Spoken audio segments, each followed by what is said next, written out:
हे दोस्तों, हम जिंदगी में खूब सारे लोगों से मिलते हैं, लेकिन उन्हें दोस्तों बहुत कम लोग ही बना पाते हैं। और इन्फ्लुएंस तो छोड़ ही दो कि इन्फ्लुएंस हम अपनी बातों से उन्हें किसी भी इंसान को कर पाएं। लेकिन जब मैंने ये बुक पढ़ी जिसका नाम है how to win friends and influence people, उसके बाद से जो मैं गलतियां करता था पहले, अब वो गलतियां नहीं करता। और ये बुक आपको एज अ सबको दोस्त बनाती तो नहीं सिखाती, लेकिन उसका तरीका सिखाती है कितनी कि आप किसी भी कम्युनिकेशन या किसी भी रिलेशन में कैसे अपनी जगह बना सकते हैं, और कितना अच्छा उस बुक को यूज कर और जो पॉइंट्स रखकर दोनों की फीलिंग्स को सेटिस्फाई कर पाते हैं। और हमने इस बुक्स से 5 ऐसे प्रिंसिपल निकाले हैं जो बहुत इजी टू इम्प्लीमेंट हैं, लेकिन वो लाइफ चेंजिंग है। तो चलिए शुरू करते हैं। प्लीज वीडियो पूरी देखें और वीडियो देखने के बाद ही सब्सक्राइब या लाइक करें। अब इस बुक का जो पहला पॉइंट है वो तो ये कहता है कि become genuinely interested in other person.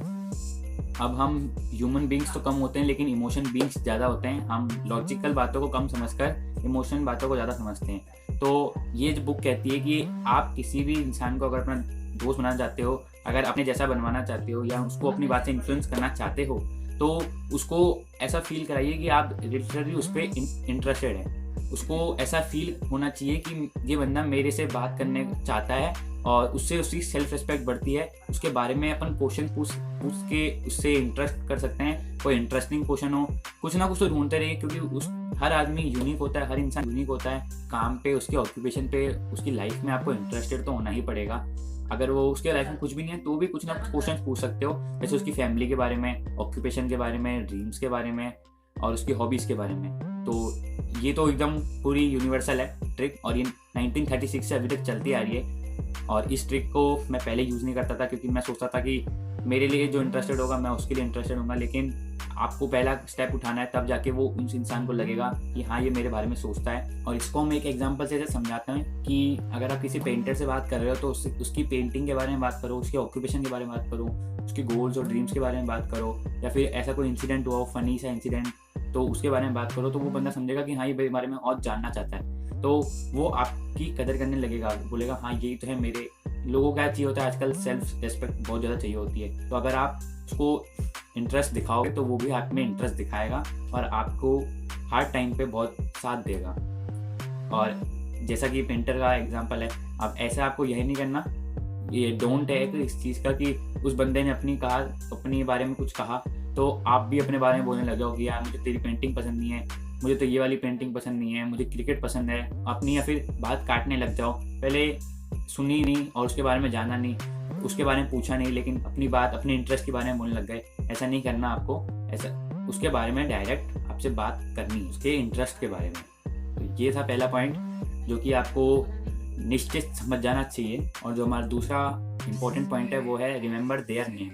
अब आपने ऐसा कभी सुना होगा कि कभी किसी जानवर को आप नाम से बुलाते रहते हो तो वो थोड़ा सा खुश फील करता है। एक फैक्ट भी है ऐसा कि गायों या फिर शायद बकरियों को अपन अगर नाम से बुलाते हैं तो वो बहुत खुश होती है और बहुत प्रोडक्टिव होती है। सेम हमारे साथ भी ऐसा ही है। अगर हमारे पास कुछ भी नहीं तो हमारे पास एक आइडेंटिटी है, हमारा खुद का नाम, जो कि हमें हर जगह लिखना ही बहुत पसंद होता है। हमारे आधार कार्ड में हो, किसी में भी हो, हमारा नाम से अगर हमें मतलब बहुत ज़्यादा ऑब्सेशन है, लेकिन हम लोग उन्हें नाम से बुलाते नहीं है। अपने दोस्तों को, किसी को गलत तरीके से बुलाते हैं, किसी को गलत नाम चढ़ा के बुलाते हैं, उनको बुरा लगता है ये सब। उनको अपनी आइडेंटिटी से बुलाओ, और उनको एक सेल्फ रिस्पेक्ट से बुलाओ, उनको एक रेस्पेक्ट से बुलाओ, ताकि उनको लगे हाँ, ये बंदा मेरी रेस्पेक्ट करता है, और वो एक फील कर पाएंगे कि हाँ, एक रिलेशन है हमारे बीच में। तीसरा और बहुत ही ज़रूरी पॉइंट है, do not criticise people openly. अब हम लोग क्या करते हैं, कभी भी किसी की गलती दिखी सीधा जाके पॉइंट आउट कर दिया कि तूने ये गलती करी, इसको ठीक कर दे, और उसको एज अ हेट, और वो लोग उसको एज अ हेट नफरत लेते हैं। हमें ऐसा बिल्कुल नहीं करना चाहिए,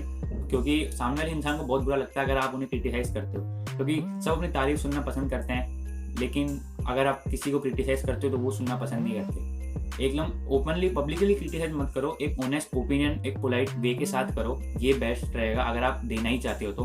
क्योंकि मेरी भी पहले ऐसी आदत थी कि मैं दोस्तों को टोकता हुआ था कि तू ये से कर रहा है, तू वैसे कर रहा है, और उन्हें मेरे से पसंद नहीं था। लेकिन जब मैंने ये बुक पढ़ी तो फिर मैंने उनको टोकना ऐसा बंद कर दिया सबके सामने कि तू गलत कर रहा है, तू सही करता है। इसीलिए उनको समझा के बोलो कि तूने अगर ये काम किया है तो उसमें तू ये चेंज कर सकता है। जैसे मेरे को पिछली वीडियो में कमेंट आया था कि मैंने कुछ वीडियो बनाई है तो मैं क्या चेंजेस कर सकता हूँ, तो वो एक ऑनेस्ट ओपिनियन था। अब वो बुरा हो चाहे सही हो, वो उससे फ़र्क नहीं पड़ता मुझे, लेकिन उन्होंने ऑनेस्टली कहा और पोलाइट वे में कहा तो मैं चेंजेस अप्लाई करूँगा, चाहे वो कैसे भी हों, हेट ही कर रहा हूँ मेरे लिए या पॉजिटिव हो या नेगेटिव हो। इसीलिए तो मैं भी ऐसे करता था, लेकिन बुक पढ़ने के बाद प्लीज़ ये ऐसा नहीं करे और ना मैं करा। तो पब्लिकली किसी को क्रिटिसाइज नहीं करना क्योंकि बुरा बहुत लगता है। चौथा पॉइंट ये है कि give a dog a name. अब ये ऐसे काम करता है कि जैसे अगर आप कोई गलती करते हो तो उसकी पनिशमेंट मिलती है, वैसे अगर आपको अपना काम करवाना है, अच्छा काम करवाना है, तो उसको अप्रिशिएट भी मिलता है। अब इसको एज अ एग्जाम्पल से समझते हैं कि कोई एक शैतान लड़का है क्लास में और टीचर ऐसा करती थी हमारे क्लास में तो कि वो सबसे बदमाश बच्चे को मॉनिटर बना देती थी ताकि उसको ऐसा लगे कि मुझे एक अच्छी पोस्ट मिली है और मैम मेरे को अप्रिशिएट कर रही है मेरी रिस्पॉन्सिबिलिटी के लिए, मैं रिस्पॉन्सिबल ज़्यादा हूँ इसीलिए मेरे को मैम ने ये वाली पोजीशन दी है। सेम ऐसा बाहर भी अप्लाई होता है, बाहर आपकी एटमॉस्फेयर में, कि अगर आप किसी को अप्रिशिएट करते हो, किसी को अच्छे काम के लिए अप्रिशिएट करते हो, तो उसे अच्छा लगेगा कि हाँ मेरी तारीफ़ है। लेकिन ऐसा भी अप्रिशिएट नहीं करना कि वो झूठी तारीफ़ लगे उसके काम में। जैसे पहला पॉइंट था कि जेन्युइनली इंटरेस्ट हुए, तो आप उनमें जेन्युइनली इंटरेस्ट दिखाकर फिर उनको अप्रिशिएट करो कि हाँ भाई तू ये काम अच्छा कर रहा है, मुझे भी सीखना है, मुझे भी ऐसा कुछ करना है और बहुत अच्छा लग रहा है ये कर कर, है ना। ऐसी ही फीलिंग उसको दो तो वो ऐसा लगेगा कि हाँ यार ये बंदा मेरे में इंटरेस्टेड भी है और मेरी इज्जत भी करता है मेरे काम की। और लेकिन बस इतना ध्यान रखें कि झूठी तारीफ ना करें। अगर झूठी तारीफ करोगे तो पता चल जाएगा कि कौन कितने पानी में है। तो झूठी तारीफ नहीं करनी, तो इंटरेस्टेड दिखा के उनके उसके बारे में थोड़ा सा जानकर उसके बाद ही आपको उनको अप्रिशिएट। और उससे क्या होगा कि आपके वो हेल्प करने लगेंगे, आपके काम करने लगेंगे थोड़े थोड़े।